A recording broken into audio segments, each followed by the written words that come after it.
Hello there. Today I will be discussing the liar's paradox. I would like to preface this video by saying that I am no means an expert in logic, calligraphy or cinematography, as will be readily apparent. However, I thought it would be fun to explore the paradox itself and see why it is a paradox exactly. So let's start this video by explaining what the liar's paradox is. The liar's paradox is the simple statement, this statement is a lie. Now, it seems fairly innocuous at first. However, upon further examination, we will realize that the statement can neither be true or false. If the statement is true, then the statement is a lie, therefore it is false. If the statement is false, therefore the statement is true, however then it cycles back to false. In either instance, we seem to be stuck in quite a conundrum. Now, why is this the case, I wonder? To do this, we must firstly explain what a metastatement is. So, what is a metastatement?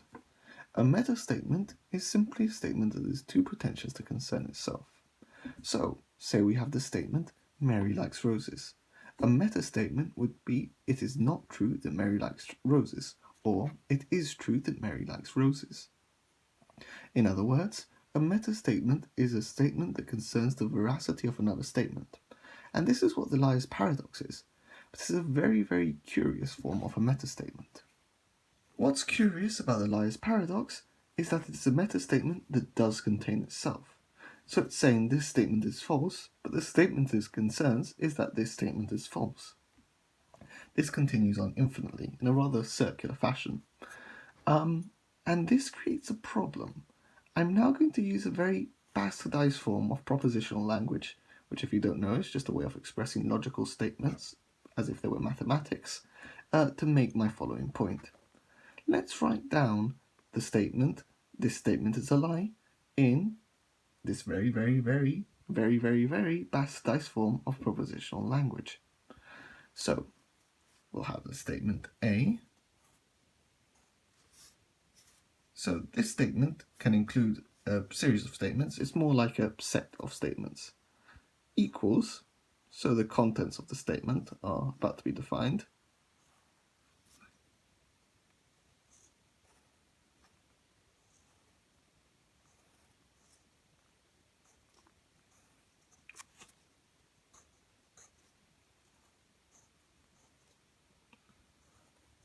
Now, what does this mean? This simply means that the statement A is false. So, where does this get us? Well, let's try a fun experiment, see if this leads us anywhere. How about we substitute this A in here for the value of A? So, the statement A is false. Well, we'll end up with the following. A equals parentheses V, all the same until now, but here's where it gets interesting. V A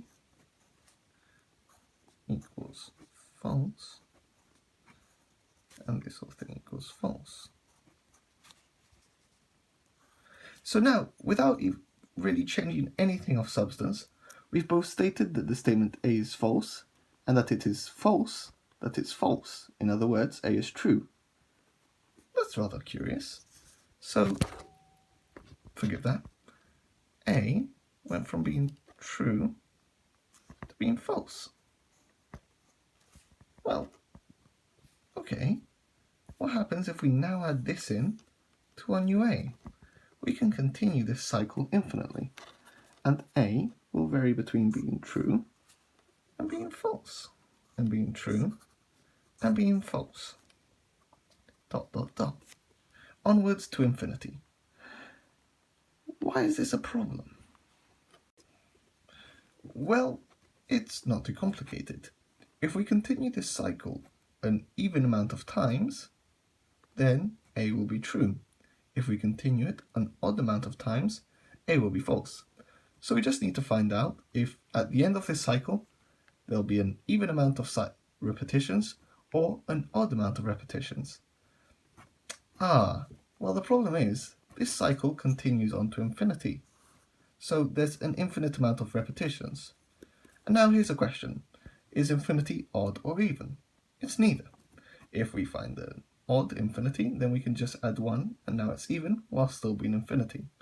If we find an even infinity, we can do the same, and now it's odd.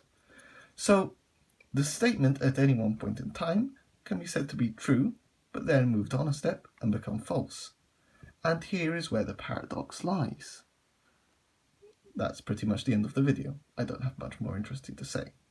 What did we learn today? Don't make meta-statements about meta-statements, because either it's very circular or is the logical equivalent of dividing by 0. Now, remember kids, engage in your tautologies and never use contradictions. Have a nice day.